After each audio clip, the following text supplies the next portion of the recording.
When people think of the Wild West, the first images that come to mind are often lawless frontier towns, gunfighters, and outlaws thundering across the plains. But in the shadows of those legends lies another story, one less often told, but just as dramatic. It is the story of native lawmen known as the Lighthorsemen. These men, Cherokee, Choctaw, Chickasaw, Creek, and Seminole, served as police forces in Indian Territory long before Oklahoma became a state. Their mission was unique and fraught with difficulty, to bring order to their communities, even when it meant arresting their own kin, their own neighbors, and sometimes their own leaders. This is the story of the Lighthorsemen, the native guardians of justice who hunted outlaws in a land caught between two worlds. Origins of the Lighthorsemen. The name Lighthorse first appeared among the Choctaw in the late 1700s. The Choctaw National Council organized a mounted police force, inspired in part by colonial cavalry troops, to patrol their territory and enforce order. They rode swiftly on horseback, earning the name Lighthorse for their speed and mobility. By the early 1800s, the idea spread. The Cherokee, Chickasaw, and Creek nations each developed their own light horse companies. In a time when written law was still fragile, these mounted officers became the arm of justice. What set them apart from most frontier lawmen was their authority from tribal governments. Unlike U.S. Marshals who enforced federal law, or county sheriffs bound by state courts, the Lighthorsemen answered to their own councils and chiefs. They represented native sovereignty at a time when that sovereignty was under constant threat. Duties and challenges. The duties of the Lighthorsemen were as varied as the crimes they encountered. They arrested thieves, gamblers, bootleggers, and killers. They broke up fights, enforced council rulings, and patrolled roads to ensure safe travel. But their work was far more dangerous than most. Indian Territory in the 1800s was a crossroads of cultures. Settlers, traders, missionaries, and criminals moved constantly across its borders.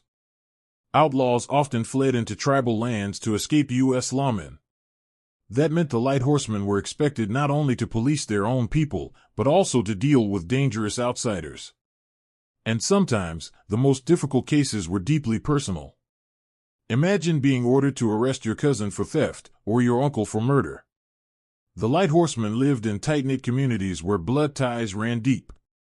Yet they carried out their duties, even at the cost of family bonds. Famous cases. Several famous incidents reveal both the respect and fear the Lighthorsemen commanded.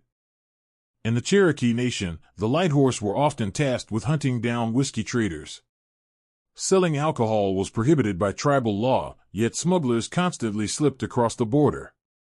The Lighthorsemen gained a reputation for raiding stills, smashing barrels, and punishing bootleggers, sometimes destroying entire wagon loads of contraband.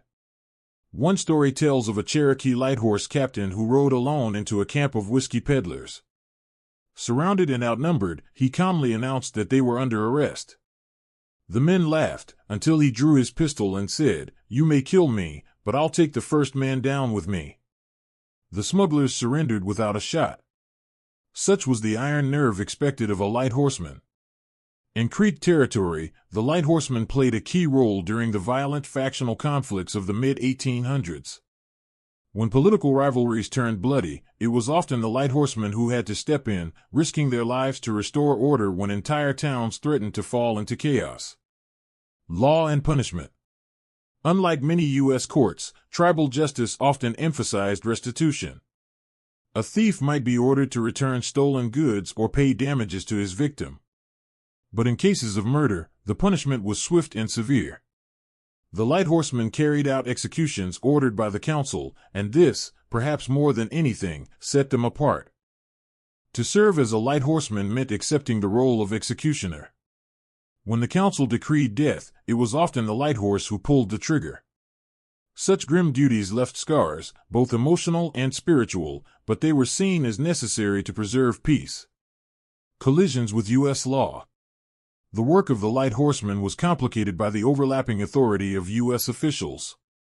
Federal marshals and tribal police often clashed over jurisdiction. Outlaws used this confusion to their advantage, slipping back and forth across borders. Sometimes the two forces cooperated, but more often, they found themselves in conflict. The Goingsnake Massacre of 1872, when U.S. deputy marshals attempted to arrest a Cherokee man on tribal land, revealed just how deadly these disputes could be. The Lighthorsemen stood at the heart of these struggles, defending tribal sovereignty even as outside forces chipped away at it. The reputation of the Lighthorsemen. For many, the Lighthorsemen were heroes, symbols of order in a world that seemed to spin out of control. They carried themselves with authority, riding hard and fast, their very presence enough to scatter wrongdoers. But others saw them differently. To the outlaws they pursued, they were relentless hunters. To the families of men they executed, they were feared enforcers. And to those who broke tribal laws, whether for whiskey, gambling, or violence, the Lighthorsemen were a constant reminder that justice could not be escaped. Decline and legacy. By the late 1800s, the lighthorse system began to fade. Federal authority increasingly overshadowed tribal governance, and by the time Oklahoma became a state in 1907, the era of the Lighthorsemen was over. Yet their legacy remains powerful. The modern-day Cherokee, Choctaw, and Creek nations honor their lighthorse ancestors, and in some cases have revived the name for their own police departments. Today, the Choctaw Lighthorse Police and the Muskogee Creek Lighthorse Police carry on the tradition, a living link to the past. Why their story matters. The story of the Lighthorsemen flips the familiar script of the Wild West. Too often, Native people are remembered only as victims of expansion, or as obstacles to progress. But the Lighthorsemen prove that Native nations were also builders of order, enforcers of law, and protectors of their own sovereignty. They show us a West that was not simply wild, but governed by Native lawmen who upheld justice even in the face of incredible difficulty. Their courage, their sacrifices, and their unyielding commitment to duty deserve to stand alongside the legends of sheriffs and marshals. For in truth, they were every bit as brave, and perhaps even more so, for their work often meant standing against their own blood. Closing. The Lighthorsemen, Cherokee, Choctaw, Creek, Chickasaw, and Seminole were more than just mounted police.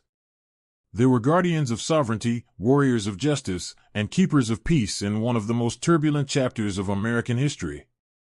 Their story reminds us that the Old West was not just about outlaws and gunfighters. It was also about lawmen who rode hard, enforced justice, and ensured that the laws of their nations endured. The next time you think of the Wild West, remember the Lighthorsemen, the native lawmen who hunted outlaws, and in doing so, kept alive the dignity and strength of their people.